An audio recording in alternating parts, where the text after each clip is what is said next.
A cruise liner is a floating hotel with 2,000 guests indulging themselves with first-class service. Think Las Vegas, but on water.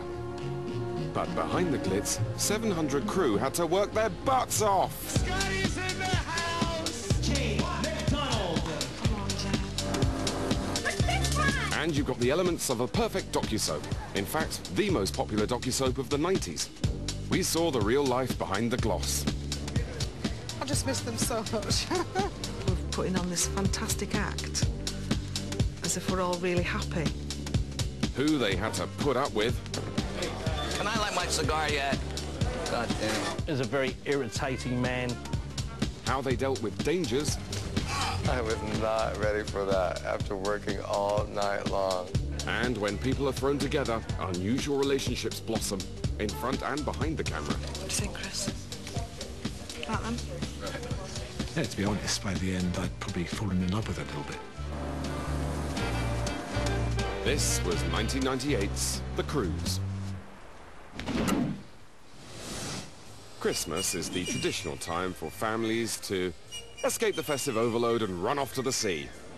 Ladies and gentlemen, if I could have your attention, please, if you are... Scotty, the DJ, is helping the 2,000 escapees get to their cabins. Passport or your forms of IDs with You can always rely on Scotty to be attentive. Where are you from? And friendly. Colombia, fantastic. My name is Scotty, the DJ. But perhaps not for all the right reasons. I thought their daughter was hot.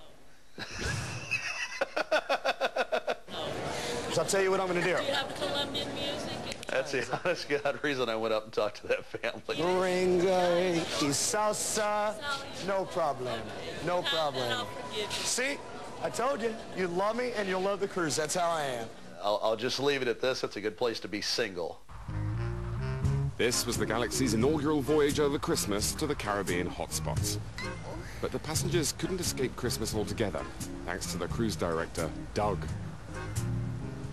The jolly old elf himself, Santa Claus, and he's going to be making his way to the beautiful galaxy. I always got to look forward to the Christmas cruises because there was, all this fun, juicy material like, bringing Santa from the, from the lifeboat. Season's greetings to you all.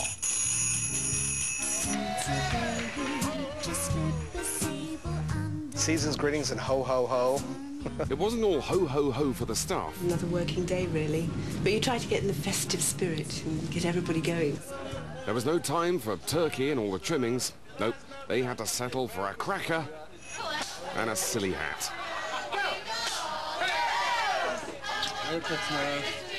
This is the only thing when you're abroad, because it's not cold and there's no fireplace. And I expect the smell of my mother's baking and traditional Christmas things happening, and it's just not happening. Christmas Day was a working day, just like any other. If you were from Las Vegas, on board the Galaxy there was a huge casino.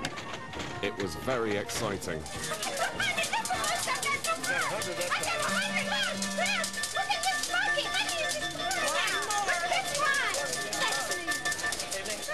And the gamblers were looked after by husband and wife team Dale and Mary. What woman of 32 years old buys her husband one of these things? I think he looks like you. I think I'll be on a diet after that.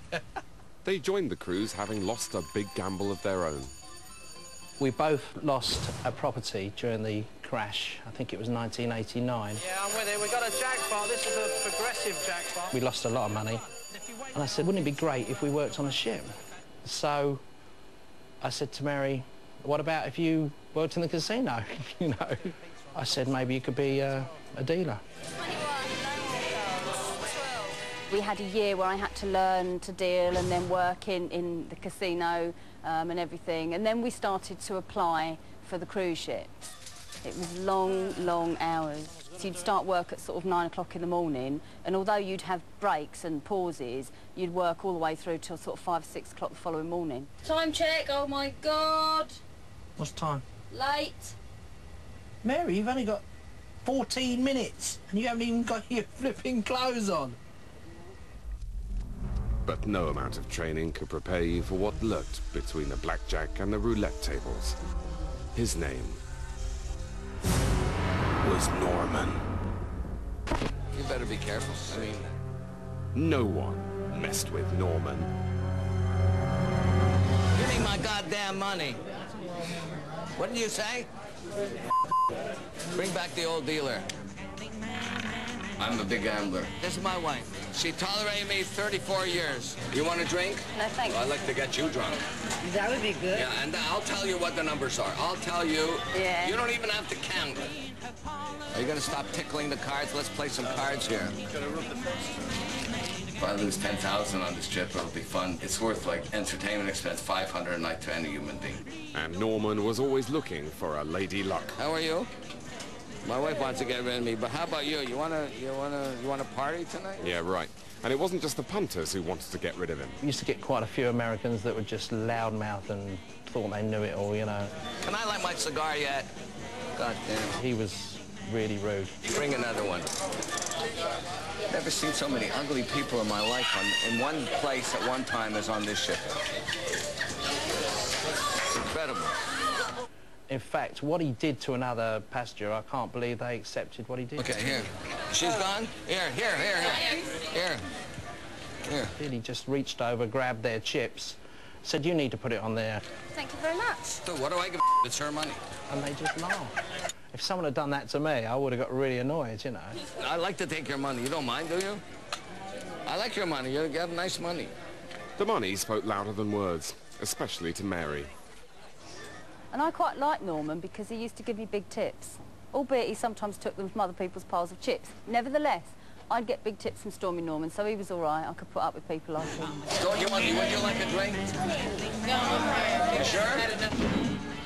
But away from the razzmatazz, it was a different life below decks. Who's this chap here? That little chappy there? Dog, isn't it? You get very homesick at Christmas because 9 times out of 10 you don't get Christmas off.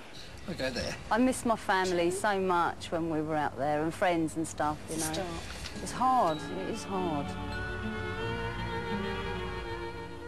A lot of us that were very alone at that time, and yet we're putting on this act as if we're all really happy. So when the ship docked, family and friends were never far from the cruise thoughts. Well, listen, you have a wonderful Christmas, and I miss you loads. Okay? Yes, all right, Pet. Be good. I will, love. See you soon. Bye. Yes. Bye-bye, love. Bye. Bye. I'm sorry. I just miss them so much. Jane missed her mum, but she did have someone else to look forward to. The thing I was thinking, looking at my face there, was I'm going to be with Henrik soon. Relief was at hand for Jane. Her boyfriend was waiting at the next port.